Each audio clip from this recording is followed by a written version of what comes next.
anytime if you notice that your axle or you're jumping up and down, the tractor's slipping, you know you're going a little too deep. And it'd be a good idea to probably back off. If you never thought about getting a landscape rake, it's one of those attachments that once you get it, you're going to wonder why you didn't get one sooner. You can grade rock with it, you can grade dirt with it, debris, such as what we're doing here on this cleanup. There's a lot of different things that you can do with it, and it is a perfect attachment for a compact tractor. You're going to use it over and over and over again. Now, one of the things that it's not good for is your lawn. You don't want to put this on your lawn, and you would think by the name landscape rake, you would think that it would be ideal for your yard. Not going to be. You want to stay away from it. It'll tear your yard up. This is mainly for dirt areas, gravel areas, anything that's not related to a nice manicured lawn. You don't want to use it for that. Now, adjustment. There's very little adjustment on this. I've noticed that I've tried it on the top link fully extended. I've tried it fully in. Not that much of a difference. Now, the only thing that I do, I put my top link on the very, very lowest setting on the 3 holes on the rock shaft housing right here. I put it down as low as I can, and what that does is as I bring my 3-point up, it gives me more room between the bottom of these tines on this rake and getting away from whatever debris that I raked up. So that's something you're going to take a look at, and you're adjust it to your tractor. Side to side on this now, you want to be pretty level all the way across. The only thing that I can think of that you really don't want to do, uneven areas. These landscape rakes don't really like uneven terrain. If you can keep it as flat as possible, you'll be in good shape. Or if you do go on uneven terrain, limit the amount or the number of turns that you make with it, because it does put a lot of stress on the outer ends of the rake itself. A lot of these rakes are made a little bit lighter. You can find some heavy duty ones, you can find some lighter duty ones. I have bent this one. It's a piece of channel going across, and you can bend those ends up. So that is something to keep in mind. You don't want to mess your brand new rake up. It's not a good feeling. So anyway, I'm going to get after it here, and then let me know in the comments if you have an adjustment for your rake that you really, really like. Let me know. One other thing, these can be turned 180. They've got several different holes in them. Most of the manufacturers make them the same way. You can turn the rake at an angle to help kind of bring debris off the side of the rake. You can make it straight like this. I prefer straight. I just like it that way. So there's a lot of different things you can do this. You can turn it all the way around and back up with it. I've noticed that with doing that, it cuts a little bit deeper in the ground, and it tears the ground up a little bit more. So something you want to think about. Okay, let's get after it and see what we can do here. Low gear, if you need to, you can put it in 4-wheel drive.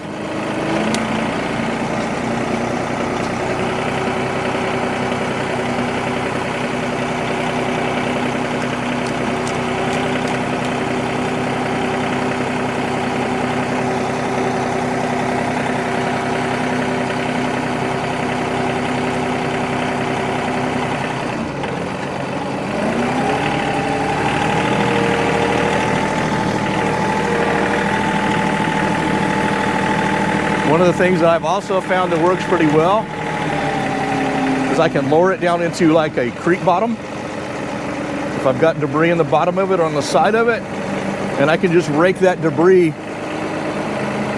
away from the bank. And that cleans that up pretty nice.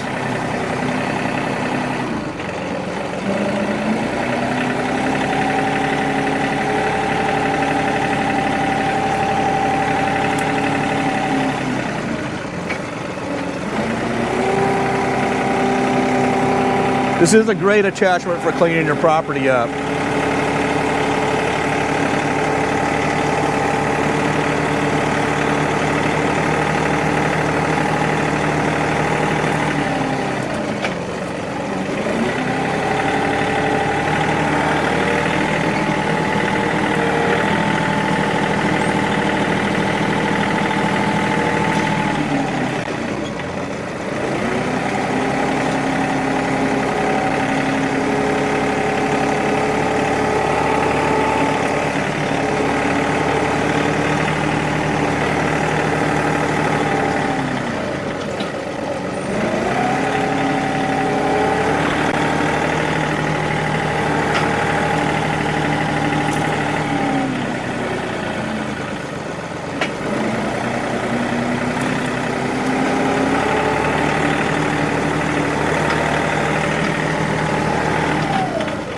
One of the things you do want to be careful for in areas where you have trees like what we have here, be very, very careful of the root system, because you can actually grab a root with one of these tines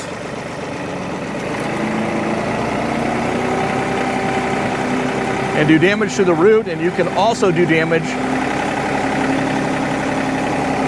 to the rake tines themselves. So be real careful, just keep that in mind. You don't want to go too deep. Mainly you just want to do surface.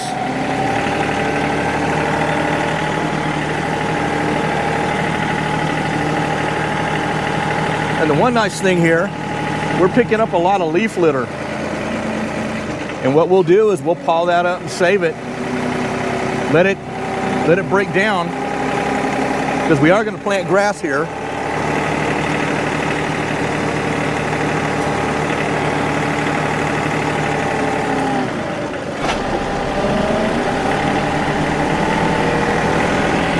Anyway, we'll let it break down and then we'll spread it across the property at a later date.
As you can see here, this has worked pretty nicely. It's cleaning the area up pretty good. We've got some nice piles to pick up. Now, we aren't going to do away with all this. Got a lot of good dirt in it, a lot of real rich dirt in it, because we're taking away a lot of the leaf litter and so forth. It's been decaying over several years, but this has left it now where we can come in here. I can spread some seeds over this and get a couple of light rains on it, and this will be good to go. We'll be just as green as could be. Let me know down below. Let me know how you use your rake. And like I say, if you don't have one, you ought to think about getting one. Great tool to add to your arsenal of attachments. You flat can't beat it. Thank you for watching. I appreciate it. And if you don't mind, please hit that like and that subscribe button and leave us a comment down below. It would greatly help the algorithm pick our channel up and get our channel moving. We're going to have a lot more of this to come, and hopefully we'll have something that maybe you haven't thought of, or if you just like watching tractors work, we're going to have a whole lot more of things just like this. So thank you very much for watching. I sincerely appreciate it, and I hope to see you again. Thank you.